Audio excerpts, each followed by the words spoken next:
ज्ञान नाही विद्या नाही, ज्ञान नाही विद्या नाही, बुद्धी असून चालत नाही, तयाच मानव म्हणावे का? नमस्कार, मी सातारा जिल्ह्यातील नायगावच्या राहणाऱ्या खंडोजी नेवसे पाटील यांची कन्या सावित्रीबाई यांच्या भूमिकेतून बोलते. माझा जन्म 3 जानेवारी 1831 मध्ये सातारा जिल्ह्यातील नायगाव येथे माझा जन्म झाला. रूढी परंपरेनुसार माझा विवाह हा वयाच्या 9व्या वर्षी ज्योतिबा फुले यांच्याशी झाला. मला लग्नानंतर हळूहळू समजू लागलं की मी ज्या माणसाचे विवाह केले ना, तो एक माणूस सर्वसाधारण माणूस नसून या जगाला ऊर्जा देणारा क्रांती सूर्यच आहे. या जगाला ऊर्जा देणारा क्रांती सूर्यच आहे. मी एकदा बाजारात गेले होते. तिथे मला ख्रिश्चन गृहस्थ भेटले. ख्रिश्चन गृहस्थांनी मला ख्रिश्चन चरित्र या नावाचं पुस्तक दिलं. पण माझ्या मनात विचार आला की ह्या पुस्तकामधलं मला काहीच समजत नाही. पण या पुस्तकामधील मला समजायलाच हवं. म्हणून ज्योतिबांनी मला लिहायला वाचायला शिकवले. आम्ही स्त्रियांना शिक्षण देण्याचं ठरवलं होतं. आम्ही घरोघरी जात होतो. स्त्रियांना स्त्री शिक्षणाचं महत्त्व पटवून देत होतो. स्त्रियांना स्त्री शिक्षणाचं महत्त्व पटवून देत असताना स्त्रियांना शिकण्यासाठी प्रवृत्त करत होतो. मी जेव्हा मुलींना शिकवण्यासाठी जात असताना माझ्या अंगावर दगड फेकले गेले तरी मी सहन केलं. माझ्या अंगावर चिखल फेकले गेले तरी मी सहन केलं. परंतु आता माझ्या सहनशीलतेचा अंत झाला होता. मी एकदा मुलींना शिकवण्यासाठी जात असताना एक माणूस माझ्या समोर आला व म्हणाला, "ए, कुठे चाललीस? आधी आमच्या मुली बाळांना शिकवणं बंद कर. तुला तुझी आबरू प्यारे की हे शिक्षण?" तेव्हा तिला कदाचित माहीत नसावं की आम्ही सुद्धा ज्योतिबांच्या पत्नी आहोत. त्या इतकं मला त्यावेळी राग आला.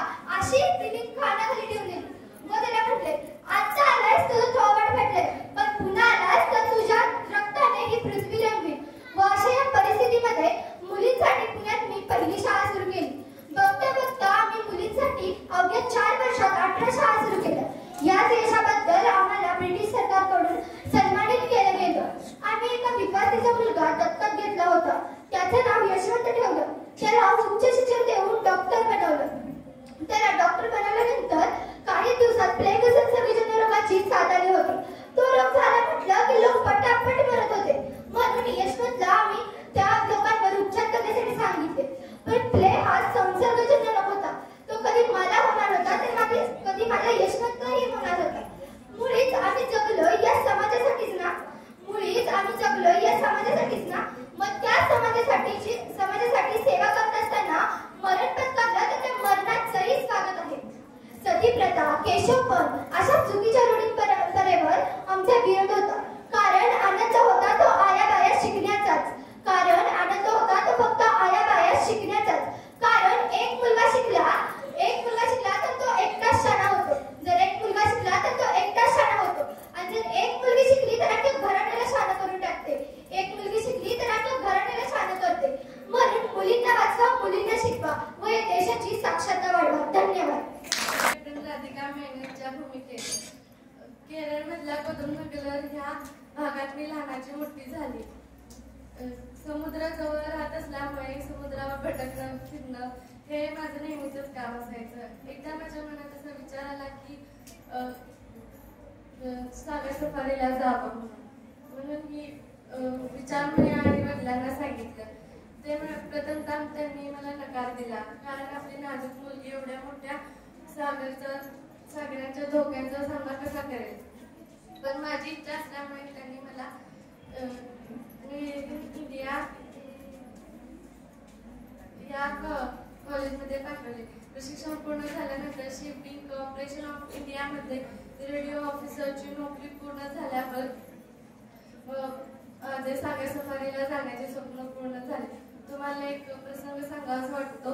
समुद्रात प्रचंड मोठे वादळ आले होते आणि त्या वादळामध्ये मच्छीमारांची बोट अडकली होती. मी व आमची टीम मिळून त्यांना वाचवण्यास गेलो आणि आम्ही यशस्वी झालो. मेरीटाईम या संस्थेमार्फत आम्हाला award for exceptional at sea या अवॉर्डने सन्मानित करण्यात आलं. आम्ही जेव्हा जहाजात असतो तेव्हा महिला असो पुरुष असो असा विचार मनात न भरता धोक्यांचा सामना करतो.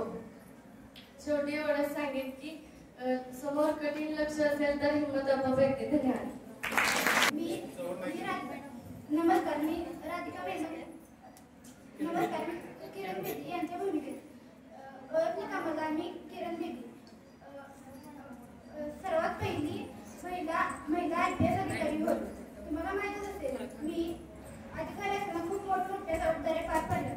त्यात एक जबाबदारी म्हणजे माझी नेमणूक तिहार जेलची प्रमुख अधिकारी म्हणून करण्यात आली. मी त्यावेळी तेथील कैद्यांचे पुनर्वसन केल्यामुळे मला जगभरातून खूप शाबासकी मिळाली. तसेच त्यासाठी मला मॅक्सेसे हा पुरस्कार देऊन 1994 साली सन्मानित करण्यात आले. जवळपास मी 35 वर्षे हे काम केले.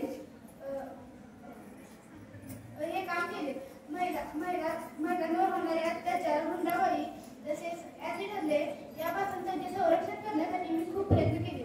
तसेच महिलांनी शिकून मोठे व्हावे यासाठी आणि समाजात त्यांना समान हक्क मिळण्यासाठी मी खूप प्रयत्न केले. कारण एक महिला शिकून मोठी होऊन खूप देशाचे नाव जगभरात प्रसिद्ध करू शकते हे मला दाखवून द्यायचे होते. Woman is the power of India हे मला माहीत होते.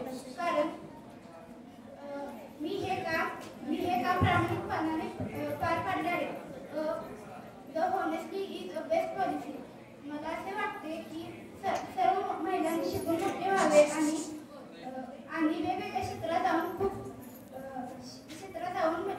देशाचे नाव प्रसिद्ध करावे. धन्यवाद. मी राजमाता जिजाऊ यांच्या भूमिकेत बोलतो. जाधवांची कन्या भोसलेची सून, शुभाची माता, भाग्यवंत अर्जुन, हिंदवी स्वराज्याचा पताका अभिमानाने डोलत आहे. लक्ष देऊ नये का? मी जिजाऊ बोलतो. आमचा जन्म जाधवांच्या घरी झाला. तेव्हा आनंदाने दारादारात रांगोळ्या काढल्या गेल्या, तोरणे लावली गेली, हत्तीवरून साखर वाटण्यात आली आणि आमचं नाव जिजा असं ठेवण्यात आलं. आईच्या इच्छेखातर आम्ही 6 भाषा शिकलो. शोभाराजे हे आमचे सर्वात धाकटे रत्न. अतिशय कठीण परिस्थितीवर मात करत आम्ही शोभाराजेंना अंगणातील तुळस, कोट्यातील गाय, अंगणातील माय यांच्याकडे जर कोणी वाकड्या नसलेली पाहत असेल तर त्याची गय करू नका ही शिकवण आम्ही शिवबाराजेंना दिली. त्यांच्याविषयी जेव्हा बोललं जातं, एक होते राजा शिवाजी, भीती नव्हती जगाची, साथ होती आई भवानी व जिजामाताची, मूर्त मेघवली स्वराज्याची, म्हणूनच म्हणतात जय भवानी जय शिवाजी. तेव्हा आमचा अभिमानाने भरून येतो. म्हणूनच म्हणते बाळांनो, शिवबाराजेंसारखं खूप मोठं व्हा. एक ध्येय उराशी बाळगा. आणि हो, फक्त नाम मोठ्याने शिवाजी होत नाही हो. त्यासाठी त्यांनी ज्या गोष्टी त्यांच्या स्वराज्यातील लोकांच्या मनावर बिंबवल्या त्यातील एक म्हणजे परक्याच्या आपल्या राज्यावर हुकुमशाही नसावी आणि दुसरं म्हणजे परस्त्री ही मातेच्या मनासाठी तिचे संरक्षण करणे हे आपले कर्तव्य आहे. नमस्कार, मी रमाबाई आंबेडकर यांच्या भूमिकेत.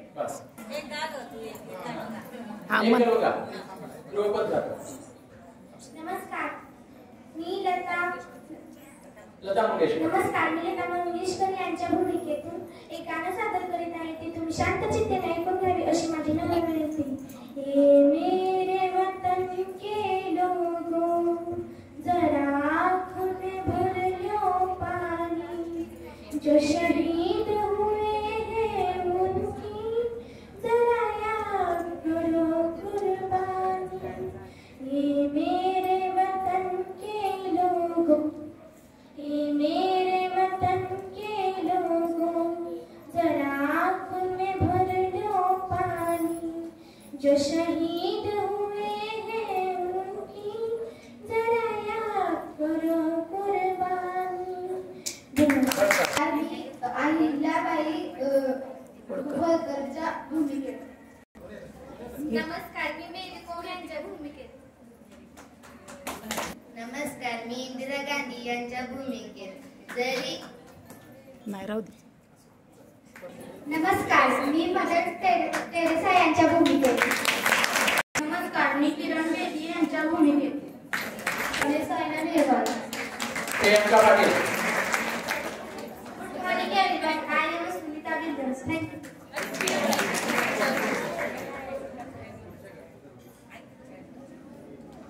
अर्पिता सावंत. नमस्कार, मी सरोज नायडू. पूर्वा सतीश पाटील. नमस्कार, मी सिंताई सपकाळ. शर्वरी पाटील.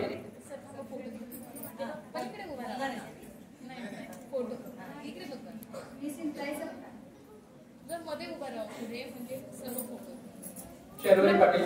नमस्कार मी लक्ष्मीबाई. मी राणी लक्ष्मीबाई.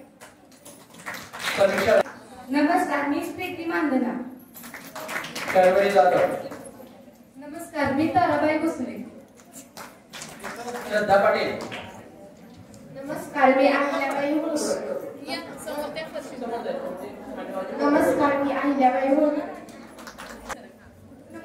नमस्कार, मी डॉक्टर बोलते. डॉक्टर आपल्या आयुष्यात अत्यंत महत्त्वाचे असते. इकडे ये. श्रुती पाटील. नमस्कार, मी शिक्षिका आहे.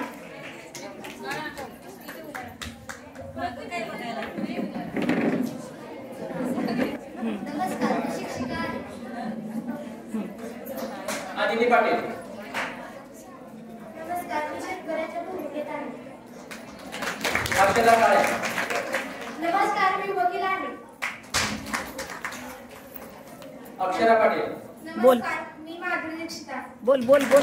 ए बोल की. नमस्कार, मी एक लोकप्रिय बॉलिवूड अभिनेत्री माधुरी दीक्षित आहे. माझा जन्म मुंबई येथे झाला. मी चित्रपट भूमिकेमध्ये माझे एक स्वतःचं अस्तित्व निर्माण केलेलं आहे. मला बॉलिवूडची धगधग करून असा किताब सुद्धा मिळालेला आहे. माझे अनेक